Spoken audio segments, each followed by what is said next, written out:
Thanks for joining me for this session of Wilberforce Weekend. My name is J. Warner Wallace. I'm a homicide detective here in Los Angeles County, and I'm also a senior fellow with the Colson Center. Some of you know my work. I'm a cold case detective, and you know my work from either cold case Christianity or God's crime scene or forensic faith. And a lot of us have met each other before in a Wilberforce Weekend or on doing the Colson Fellows training of one nature or another. For those of you who don't know me, let me just briefly introduce myself. I have been working in Los Angeles County for a number of years, working cold case homicides. These are just the kinds of cases.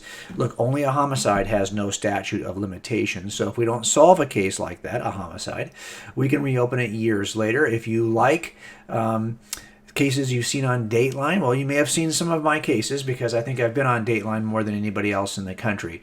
And that skill set is the kind of skill set that you learn certain things about the nature of truth and about unpleasant truths related to crimes that we work, because all of these cold cases are homicides. Now, my son has been doing the same thing for a number of years, working as an investigator at the same agency. As a matter of fact, he has the same name that I have. We weren't creative when we chose names for each other, and he's using the same tools that I did. I use the same tools with a slightly different title than he's using. I used them earlier, and I learned all this, of course, from my dad, who also used the same tool set as a police officer years before me. All of us have had the same name. So we have been together working and talking about the nature of truth and the nature of working investigation, the nature of proclaiming truths to juries. And this is something you learn as you work this kind of profession. And as a matter of fact, a couple of years ago, I was asked to do a scene in a movie called God's Not Dead 2. And in that scene, I just tried to make the case for the reliability of the scriptures of the New Testament. And you might think that that is not something that would be all that controversial. Like, in other words, it wouldn't be offensive maybe, but of course, you know, it is in our culture. It's more and more offensive to make a claim that Christianity is true. And more importantly, that Jesus might have had something to say about today's hot topic issues. And that's what this talk is going to be about. I think that part of the problem with us proclaiming the truth as Jesus would have told the truth, is that we know that the nature and our understanding of truth in our culture has shifted. And that's what I want to start with. Just let me give you an object, a kind of a thought experiment, okay? If I was to ask all of you, in whatever town you might live, to join me on a one-day missions trip, an afternoon trip, where we're going to go downtown in your favorite city, whatever's closest to you, and we are going to proclaim the truth to people who have never heard the truth on the streets of your hometown. I think a lot of us would say, okay, I'm game for that. I've done one-day missions trips. I've done some street evangelism. I know how to do this. I can proclaim the truth. And even though I might be a little bit uncomfortable, I'm willing to proclaim the truth. But what if I told you that the truth we were going to proclaim was going to be the truth about your favorite dessert? I think most of us, if that was the case, if we were told we're going to go downtown and spend a day proclaiming the truth to people who have never heard the truth is going to be whatever your favorite dessert is, I think most of us would say that's a stupid trip. I'm not going. I mean, what's the point in that? Why would we spend time proclaiming something that we all know is simply a matter of personal opinion? I have an opinion about this. I think the chocolate chip cookies are the absolute best dessert. But that's my personal opinion. You know it. You may have a different opinion about what your favorite dessert is. And we know that these personal opinions reside in the persons who hold them. In other words, I, as the subject, hold this truth to be true. And that's why we call these kinds of personal opinions subjective truth claims. They are held by subjects. Now, think this over again and then just reimagine our trip. Our trip is not going to be to go downtown and proclaim the truth about the best dessert, but instead is going to be to go downtown and proclaim the truth about the cure for tuberculosis, because there are people downtown who are living and don't even know that they've got TB that's presenting as one function or another. As a matter of fact, some people, it sometimes presents like COVID-19. It presents like the flu. It presents with the upper respiratory. It can very much be the same presentation. But this has got a cure. There's a cure for TB. Well, wouldn't you like to know what the cure is? I mean, what if we went downtown and the thing we were going to proclaim was the cure for something that we know is killing people? And they don't even know they have it. They might even think, oh, yeah, I'm just taking NyQuil. I feel better, a little bit better. And on a day-to-day basis, maybe my NyQuil will cure it. Well, this is a different kind of trip. And you recognize that it's a different kind of trip because you know that there is a cure for TB. It's grounded in this cocktail that starts with isoniazid. It's an antibiotic. And by the way, isoniazid in this cocktail will cure TB regardless of who you are or what you think is going to cure TB, regardless of your personal opinion. This is true for everyone. Isoniazid cures TB. That's true. And by the way, that's because it's not grounded in a personal opinion.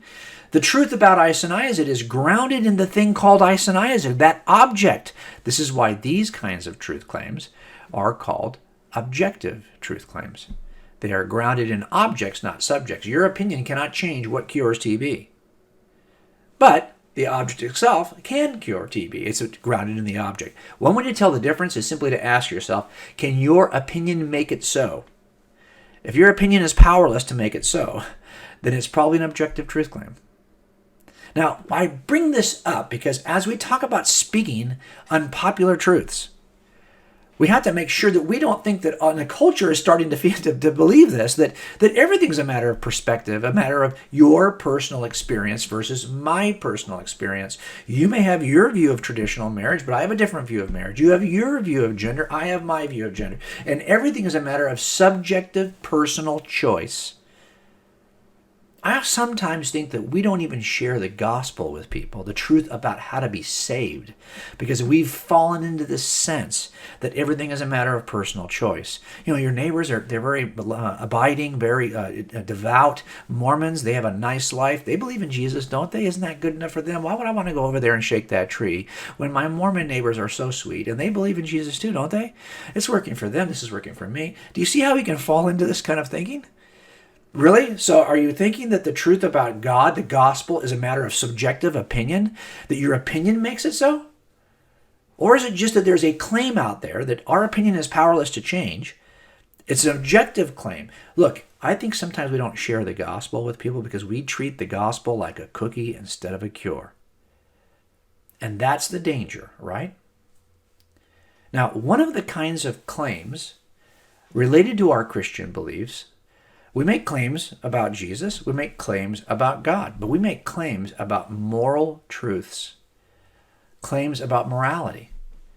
Are these kinds of claims about morality, simply a matter of personal opinion, even our opinion? Let me put one on the screen for you. Premarital sex is immoral. That's a claim. Is this a subjective claim or an objective claim? Well, the only way for it to be subjective would be if it's grounded in subject. So, for example, is this a matter of personal opinion?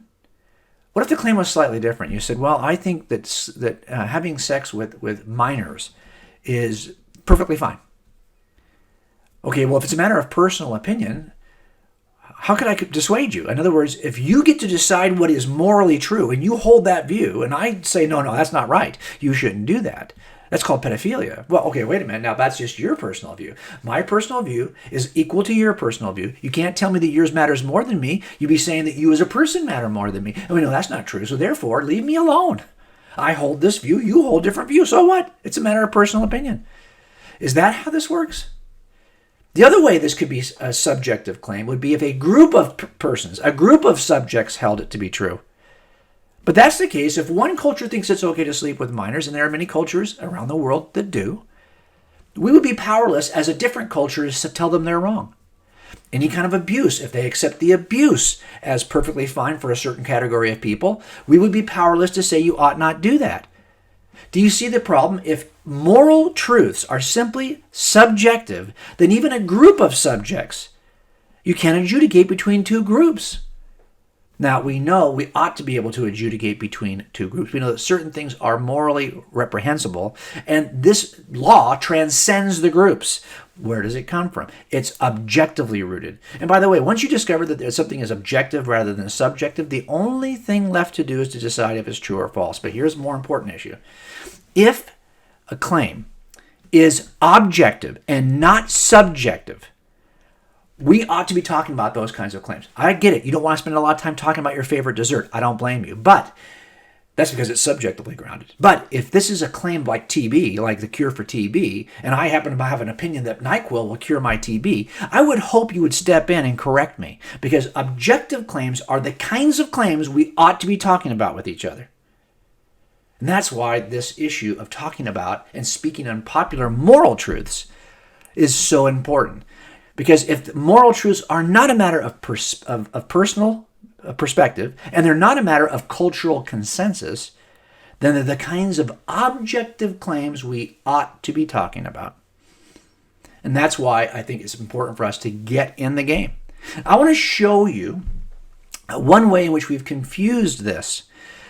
And I just want to play for you a clip from a couple of years ago. It was a Golden Globes Award with Oprah Winfrey, where she talked about the Me Too movement. And she talks about why it's important and why she's so proud of her fellow actresses for stepping up and speaking about what was happening. Listen to her speech and see if you catch the way she thinks about truth and why this doesn't work. What I know for sure is that speaking your truth is the most powerful tool we all have. And I'm especially proud and inspired by all the women who have felt strong enough and empowered enough to speak up and share their personal stories. Okay, do you see the problem with that? This isn't a matter of your truth or my truth. If that was the case, then the producers in Hollywood could simply say, well, look, you want the job. I have the job. If you want the job, you're going to have to sleep with me to get the job. That's how it's always been done. And by the way, we have more power than you, and we actually outnumber you. So if you want to do this, you'll have to do it our way. That's our truth. No, we actually think that there's something reprehensible about the behavior that transcends both the actress and the producer, the director, whoever's doing this. We think that this is an objective claim about reality, an objective claim, an objective moral claim, and we believe that this transcends both groups, both sides. If that's the case, we cannot talk about it as though it's your truth or my truth or their truth. We have to talk about it as though it's the truth, because that's what it is. Now let's turn a corner. I think we both see that there are a number of claims about truth, about moral truth, that are unpopular right now in culture. A number of hot topic issues, and you can see them right here on the screen. Now think about this for a second. These are difficult to talk about, especially from a Christian worldview, from a Christian perspective. It seems as though the entire culture is against the teaching of Jesus on some of these major issues. And by the way, if a culture opposes the teaching of your master, make no mistake about it, they oppose your master. And they oppose those who follow the master. I get it. Let's go back to our list, though. One way that people, even within the church, have started to morph their views toward that of the culture is to make a statement like this, that Jesus never said anything about these issues. I cannot find passages in the scriptures in the New Testament in which Jesus is teaching on these issues. Okay, so that means that he had no view of this? But you realize that Jesus also never taught about these issues. Yet you don't think it's okay to engage in any of these behaviors. You think these are wrong. Well, if they're wrong, why didn't Jesus talk about it? Well, there's a couple reasons why Jesus might not talk about something, while you and I might not. One is simply that I have no view on this. I have no opinion. I don't think that's what it is. The other is that, do I really need to cover this with you guys? I mean, this is so self-evident, so obvious. If you're part of this group to begin with, you ought to. Do I need to talk about that too? Come on, guys. You should know how I feel about that. As a matter of fact, I think a strong argument can be made that Jesus did say something about all of these categories, all of these behaviors. Let me show you what he said. He said this. He said, do not think that I have come to abolish the law or the prophets. I haven't come to abolish them, but to fulfill them. In other words, if you want to know what I think or what God says about these topics, read the words of Moses and the prophets, because basically I agree and affirm and personify what they said. Yeah, Jesus actually did say something about all of this. He basically said, I affirm what Moses wrote about all of this. And if you don't like what Moses wrote about it, you're not going to like what I'm going to say about it either. As a matter of fact, he said this, for truly I tell you, until heaven and earth disappear, not the smallest letter, not the least stroke of a pen, will by any means disappear from the law until everything is accomplished. Therefore, anyone who sets aside one of the least of these commands and teaches others accordingly will be called least in the kingdom of heaven. But whoever practices and teaches these commands will be called great in the kingdom of heaven. Now, do you see what's happening here? He's basically saying that, yeah, if you wonder what I'm thinking, I'm thinking what's in the law is still what's in the law, and I'm affirming what's in the law. You're not going to get around it, number one, because you think I haven't ever spoken about that, because, in fact, I have, and you're not going to get around it because there's lots of things I didn't speak about, and if you didn't think those were good to do, then you shouldn't think that this is good to do. Let me give you another way, though, that I think some Christians try to navigate and bend the moral code in Scripture toward the code that's been developed and accepted by the culture. I see it here all the time. Oh, but the gospel authors, they weren't aware of modern science and philosophy and gender theory and whatever it might be. Okay, I get it. I hear this all the time that, Paul's writing to a first century audience, giving the limited understanding of a first century Jew who didn't understand anything about what we understand now in terms of science and the science of gender and all of this stuff they're going to say. Okay, fine.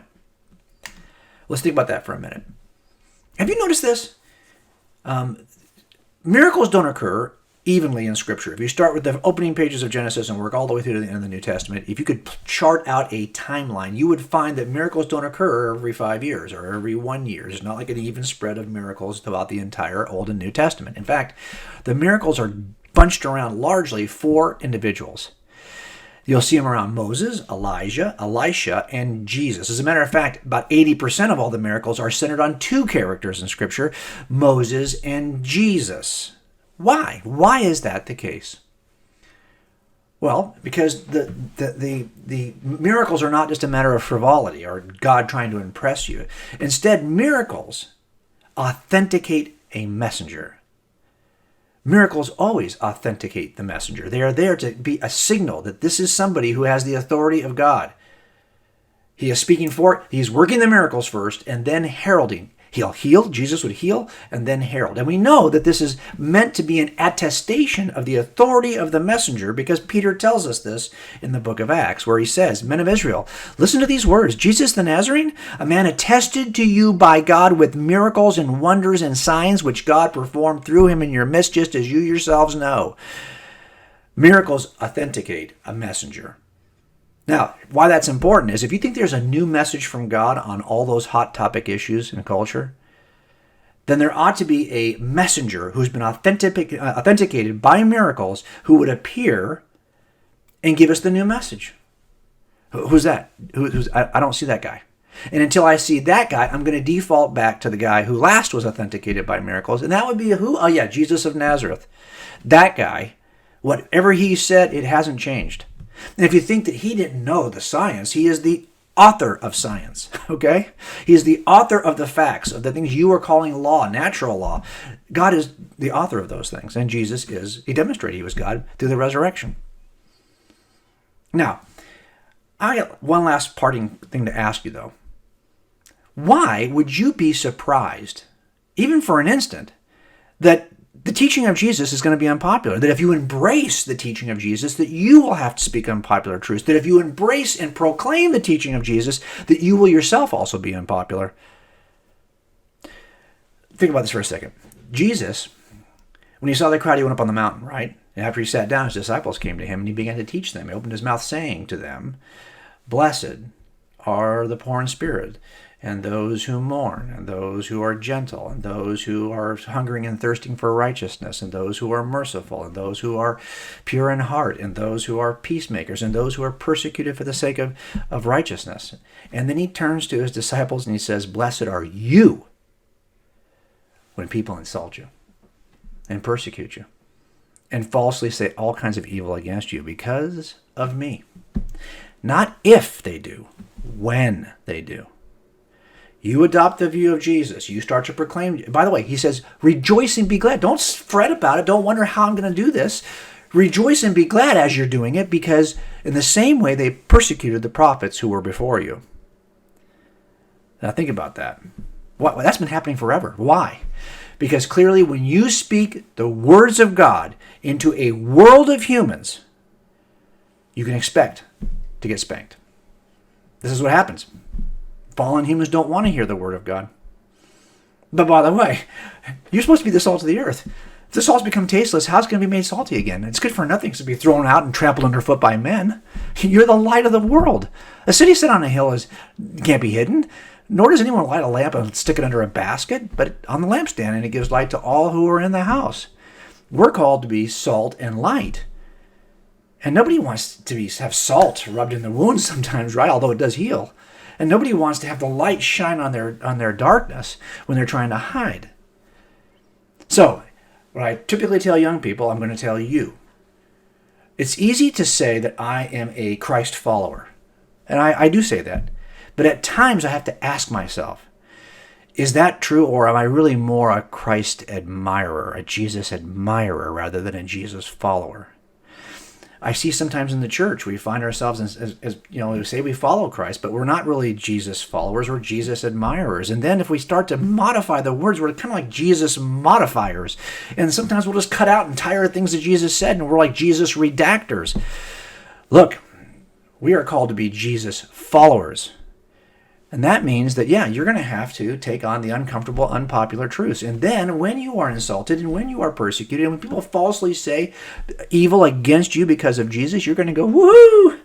That's happening because of Jesus. That's happening because of our relationship to Jesus. That's happening because of our connection to Jesus. And that's something we ought to celebrate. There's no clever tactic for this. I don't want to add offense. I want to have the character of Jesus, but be bold enough to reflect the mind and heart of Jesus on the most important and controversial issues in the culture today.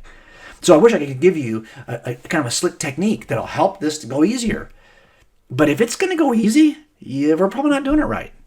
There's a sense in which this truth from Jesus is disruptive enough that we're going to cause an offense, not because of hopefully our own nature and how we present it, but instead because of the otherworldly nature, the holy nature of the teaching of Jesus of Nazareth. I hope this kind of helps you at least to understand that part of this is the expectation of trouble.